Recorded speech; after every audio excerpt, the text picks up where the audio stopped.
wala akong, nung naisip ko nun, sabi ko, sino itong mga nakasibilyan eh. Oo. Naglabas ng panawagan ng asawa ni Jeremiah Nuki Rosales matapos itong mawala nitong June 20. Ayon sa kanya, nakatakas umano si Nuki habang dadalhin sana sa isang rehabilitation facility na inihanda bilang Father's Day gift ng kanyang kapatid na si Jericho Rosales. Hanggang ngayon ay wala pa rin umano itong balita.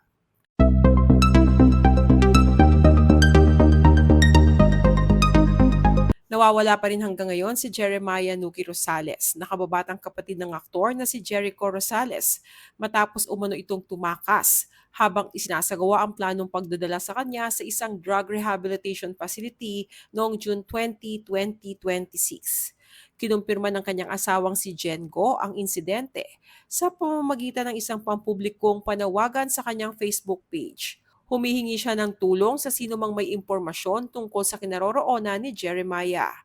Ayon kay Jen, noong June 20 ay dumating ang mga taong nakatalaga upang sunduin si Jeremiah at dalhin siya sa isang rehabilitation facility.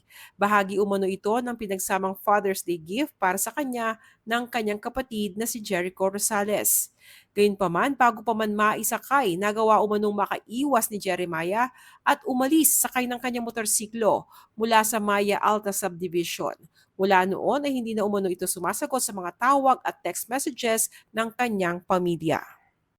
Yun ang naging outlet mo para maka-escape ka dun sa mga problema ng buhay. Pag hindi ako sanay na may problema, hindi ko siya masyadong, ayoko ang harapin yung reality. Okay. Which is ito yung, nung napasok ako, nakatulong sa akin na kailangan mong harapin lahat ng mga bagay na nasa tamang pag-iisip ka. Oo, pero wala akong, nung naisip ko nun, sabi ko, sino itong mga nakasibilyan eh. Oo. So pagbukas ng gate, sinalubong ako sa sapak. Sinuntok mo? Oo, dalawa. Tanong mo sa kanya, may video pa nga eh. Na ano ka rin, nakuha ka rin. Tagal, quiz.